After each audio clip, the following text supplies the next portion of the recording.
Je suis extrêmement flatté de représenter le mouvement progressiste dont j'ai la charge d'assumer le mandat par intérim. Et je pense que tout à l'heure, à la grève du problème du PCRN, il faudra bien qu'on débatte de la situation, bien entendu, au MP, au MDR. Naturellement, c'est des partis qui traversent des crises extrêmement difficiles à l'heure actuelle. Et si la visibilité du PCRN pose à suffisance le problème, il n'en demeure pas moins que les lois de 90 ne sont pas respectées dans certaines dispositions. Je pense que tout ça, on va essayer de voir avec exactitude. Je pense que la falaise du droit, comme dit souvent Hervé, c'est la loi. Lorsque la loi est là, on ne peut pas contourner. Mais lorsqu'on viole allègrement la loi, je pense qu'on est en mesure. Et je pense que l'autorité doit être exemplaire pour qu'il puisse avoir la puissance publique avec lui afin d'exercer son pouvoir. Une fois qu'il y a révélation de disposition dans cette matière-là, on a encore à se poser la question que nous réserve donc l'avenir de notre pays. La camarade Moulende s'occupait de la fédération de Douala premier. Et j'ai, pour tous ceux qui savent que je suis rentré au parti en 1991, Moulende n'est rentré qu'en 2007.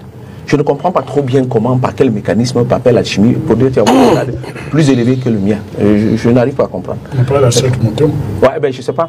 La deuxième chose que je voulais dire, c'est que je suis secrétaire national à la communication. J'ai fait des voyages auprès de Jean-Jacques Ekindi à ce titre-là. J'ai obtenu des visas dans plusieurs pays à ce titre-là. Je ne pense pas que M. Ekindi a eu suffisamment la cécité de comprendre que Mme Moulende est devenue subitement à la saute-au-mouton plus gradée que moi dans le parti. Et donc, dès que M. Ekindi est parti le 30 avril 2020, j'ai posé les actes au nom du parti.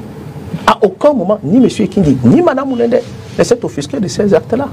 D'ailleurs, il m'encourageait plus ou moins à que le parti soit suffisamment visible. Et je pense que, subitement, les gens se réveillent. Non. Ekindi démissionne du RDPC le 23 mai 1991. En tant que membre du comité central, président de section, de la grande section du Vouré à l'époque, et conseiller municipal. Il démissionne des 3 postes. Donc il n'avait plus rien à voir avec le RDPC. Mais lorsque M. Ekindi démissionne le 30 avril 2020, en tant que coordonnateur général, il démissionne. Donc en tant que militant, il démissionne. Mais malheureusement, il conserve son poste de conseiller municipal du MP. Il n'a jamais démissionné comme conseiller municipal du MP.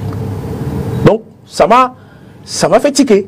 Donc j'ai compris que tel que je le connais dans une intelligence, il avait certainement quelque chose qu'il nous préparait plus tard. Lequel, je ne sais pas. Je ne savais pas que ce coup-là.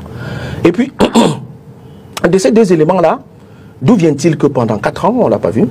Et qui dit qu'il vient organiser un parti de l'opposition? En fait, il vient remettre sa démission à une convention et puis il repart. C'est quand même une incongruité terrible. Et puis tout cela montre à suffisance que ceux des camarades qui ont joué à ce jeu-là, c'est contre eux que ça va se retourner. Parce qu'ils n'ont aucun crédit vis-à-vis de l'ancrage du parti qui est à l'opposition. Ils n'ont aucun crédit.